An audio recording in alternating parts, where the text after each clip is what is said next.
अस्सलामुअलैकुम, मेरा नाम मोहम्मद शुएब है और आप देख रहे हैं शेबी बिटकॉइन यूट्यूब चैनल। आज के दिन मेरा टॉपिक क्रिप्टो मार्केट की अपडेट देना है, बिटकॉइन, इथेरियम और मल्टी चेन का एनालिसिस करना है।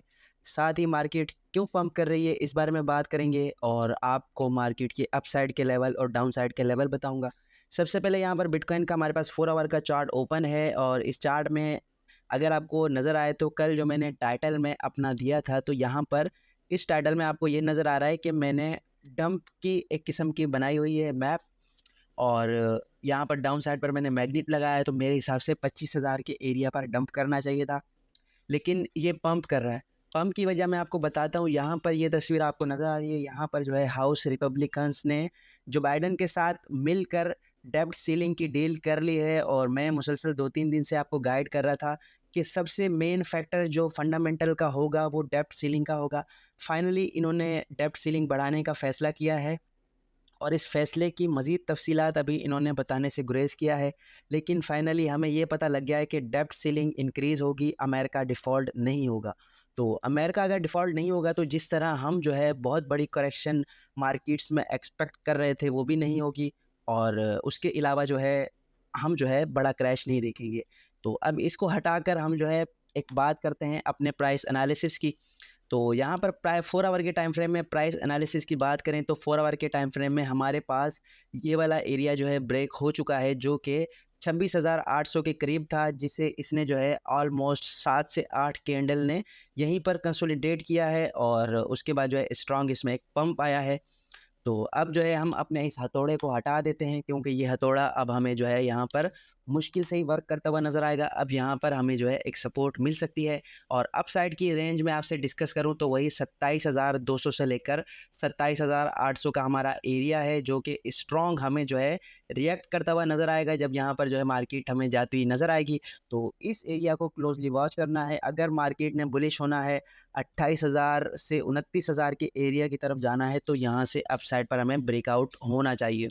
और डेली के टाइम फ्रेम में बात करें तो डेली के टाइम फ्रेम में जब मैंने आपको लास्ट मंडे के दिन आपको मैंने अपडेट दी थी तो उसमें मैंने आपको बताया था, डॉक्टर प्रॉफिट ने यहाँ पर अपना एनालिसिस शेयर किया था कि हमें जो है अप साइड पर यहाँ जाता हुआ नज़र आएगा और स्ट्रॉन्ग फोमो बिल्ड होगा और उसके बाद जो है मार्केट जो है डाउन साइड पर उसके बाद जो है मार्केट डाउन साइड पर क्रैश कर जाएगी। तो इस चीज़ को हमने क्लोजली वॉच करना है। यहाँ पर जो है फ़िलहाल 4 दिन से बीटीसी मुसलसल रेड कैंडल के बजाय ग्रीन कैंडल बना रहा है। अब यहाँ पर हमारे पास करेक्शन जो है वो एक्सपेक्टेड है। अप साइड पर ये वाला एरिया बहुत ज़्यादा स्ट्रॉन्ग एरिया है। यहाँ पर 27,500 का एरिया हमें एक रिजेक्शन दे सकता है। और अप साइड पर जैसे कि इसने लिक्विडिटी लेने का कहा है तो यहाँ अप साइड पर लिक्विडिटी लेने के बाद दोबारा से डाउन जा सकता है। तो इस पर जो है आपने क्लोजली नज़र रखनी है। और उसके अलावा अगर बात करें तो डॉक्टर प्रॉफिट ने यहाँ पर ये वाला एरिया शेयर किया है हमारा लिक्विडिटी का। तो अप साइड पर अगर हम देखें यहाँ पर तो हमें बिल्कुल भी लिक्विडिटी नज़र नहीं आ रही। यहाँ पर जो है सारा एरिया जो है वो पर्पल है। डाउन साइड पर ये जो येलो एरिया आपको नज़र आ रहा है ये सारा का सारा लिक्विडिटी एरिया, यहाँ पर स्ट्रॉन्ग लिक्विडिटी है। तो मार्केट मेकर ऑब्वियसली जब तक लिक्विडिटी नहीं लेगा वो मार्केट को पंप नहीं करेगा। तो यहाँ पर हमारे पास 26,000 से लेकर 22,000 के एरिया तक काफ़ी ज़्यादा लिक्विडिटी पड़ी है। तो सून और लेटर हम थोड़े बहुत पंप के बाद बीटीसी को डाउन साइड की तरफ जाता हुआ देख सकते हैं अकॉर्डिंग टू लिक्विडिटी। और उसके अलावा यहाँ पर मल्टी चेन कॉइन की बात करते हैं। कई दिन से ये बहुत ज़्यादा डंप कर रहा है इसके सिस्टम में और इसके जो फीचर्स हैं उनमें कुछ ख़राबी आ गई थी और ट्रांजैक्शन इनकी बहुत ज़्यादा स्ट्रक हो गई थी। तो ये अपने लोवेस्ट पॉइंट पर है। लोवेस्ट पॉइंट का मतलब ये होता है कि यहाँ से इसने आखिरी बार पंप लिया था, ये इसका बॉटम है। और इसने ऑलमोस्ट 9-10 डॉलर के करीब से डंप लिया और अब ये 3 डॉलर के करीब चल रहा है और ये भी केक टोकन की तरह जो है डंप कर रहा है। तो इसे आप एज़ अ अपॉर्चुनिटी ले सकते हैं और यहाँ पर आप बाइंग कर सकते हैं अपनी थोड़ी से अमाउंट के साथ कि बिल फ़र्ज़ इनके जो मसाइल हैं वो सॉल्व हो जाते हैं तो फिर आपको इसमें अच्छा खासा रिटर्न मिल सकता है। और इसकी जो सबसे बड़ी वजह थी वो ये थी कि फैंटम फाउंडेशन ने मल्टी चेन ओआरजी ब्रिज जो है वो अपना बंद कर दिया था। तो दोबारा से जो है फैंटम फाउंडेशन ने ही ट्वीट किया जिसमें इन्होंने कहा कि the Multichain org bridge with Fantom is operating as normal. तो इसने जो है इन्होंने कहा कि अब जो है दोबारा से हम नॉर्मलाइज़ कर रहे हैं उसे और अगेन जो है वो ठीक हो गया है। और साथ में मल्टी चेन की अपनी टीम भी काफ़ी एक्टिव है और ट्विटर पर उन्होंने काफ़ी ज़्यादा ट्वीट किए हैं और अपनी कम्युनिटी को वो पैनिक होने से मना कर रहे हैं। तो थोड़ा बहुत जो है मुझे लग रहा है कि ये प्रोजेक्ट रिकवर हो सकता है। फिर भी आपने इसमें ब्लाइंडली ट्रस्ट नहीं करना, बल्कि थोड़ी सी अमाउंट लगानी है कि अगर आप जिस तरह सोल ने हमारे पास पंप किया था कि हम जो है एक्सपेक्ट कर रहे थे कि वो जो है बहुत ज़्यादा डाउन जाएगा, लेकिन सोल ने अचानक ही हमारे पास जो है 100-200 से ज़्यादा परसेंटेज में पंप किया था। तो यहाँ पर जो है हम देख सकते हैं कि ये अगेन अपनी उसी पोजीशन को रिक्लेम कर ले। तो आप इसमें थोड़ी बहुत अमाउंट से एंट्री ले सकते हैं। और उसके अलावा यहाँ पर इथीरियम की बात करें तो इथीरियम हमारे पास एग्जैक्टली सेम उसी हिसाब से ट्रेड कर रहा है। यहाँ पर मैंने आपको बताया था कि अपसाइड पर ब्रेकआउट के बाद आपने एंट्री नहीं लेनी होती, बल्कि आप डाउन साइड पर देखते हैं कि ये अपनी प्रीवियस जो इसकी स्ट्रॉन्ग रेजिस्टेंस थी उसे एज अ सपोर्ट होल्ड करके रिएक्ट करता है या नहीं करता। तो यहाँ पर हमारे पास ये रिएक्ट करता हुआ नज़र आ रहा है। यहाँ पर अगर देखें तो अप साइड पर ब्रेकआउट के बाद इसने एक बार रीटेस्ट लिया, डाउन साइड के स्टॉप लॉसेस लिया और उसके बाद जो है अप साइड पर जा चुका है। तो यहाँ इस रीटेस्ट पर हमारी एंट्री बन सकती थी। अगर आप इसे क्लोजली वॉच कर रहे होंगे तो आप जो है इसमें एंट्री ले सकते थे। और इसको अगर यहाँ पर बात करें इस ट्रेंड लाइन के अकॉर्डिंग, तो यहाँ पर एक सिमेट्रिकल ट्रायंगल हमारा बन रहा है और इसके अकॉर्डिंग जो है मैं आपको रिकमेंड करूँगा कि आपने इसके अपसाइड की देखनी है कि अपसाइड पर इसका क्या होता है, ब्रेकआउट अगर होता है। और जिस तरह मैंने आपको डेप्थ सीलिंग की न्यूज़ दी, तो ये न्यूज़ काफ़ी बुलिश है और इससे जो है ट्रेडर्स में और इन्वेस्टर्स में जो पैनिक था वो पैनिक थोड़ा जो है कूल डाउन होगा। तो इसमें जो है हम अपसाइड की मूवमेंट जो है वो कैच कर सकते हैं। 4 से 5% यहाँ पर जो है अपसाइड पर या फिर डाउन साइड पर हमें जाता हुआ दिखाई दे सकता है। तो फाइनली ये अपसाइड पर क्योंकि रीटेस्ट कर रहा है और इसी तरह अगर बिटकॉइन में भी अपसाइड का पंप आता है तो ये भी बिटकॉइन के साथ पंप करेगा और आप जो है इससे अपसाइड पर ब्रेकआउट के बाद जो है यहाँ पर एंट्री ले सकते हैं।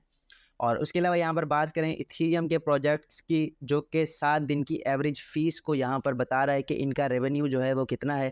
तो यहाँ पर यूनिस्वैप, कर्व फाइनेंस, आवे, मेकरडाओ, सुशी स्वैप और बैलेंसर, टर्नेडो कैश, लिक्विडिटी और साथ में इसके खैबर स्वैप्स, ये सारे डेक्सेस हैं इथीरियम के।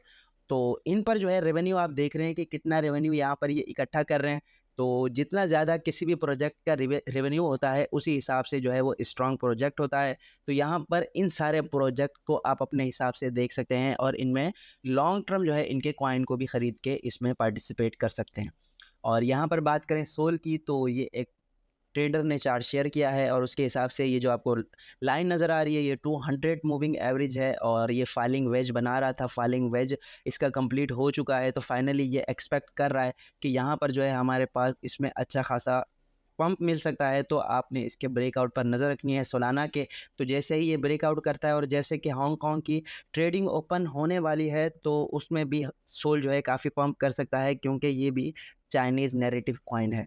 और उसके अलावा यहाँ पर एक इंटरेस्टिंग बात करें तो यहाँ पर जो है हांगकांग की 1 जून को ट्रेडिंग ओपन होने वाली है और साथ ही बीजिंग ने वेब3 वाइट पेपर रिलीज़ किया है और उसमें यहाँ पर जो है काफ़ी ज़्यादा उन्होंने NFT, VR, AI, metaverse etcetera इन सब को डिस्कस किया है।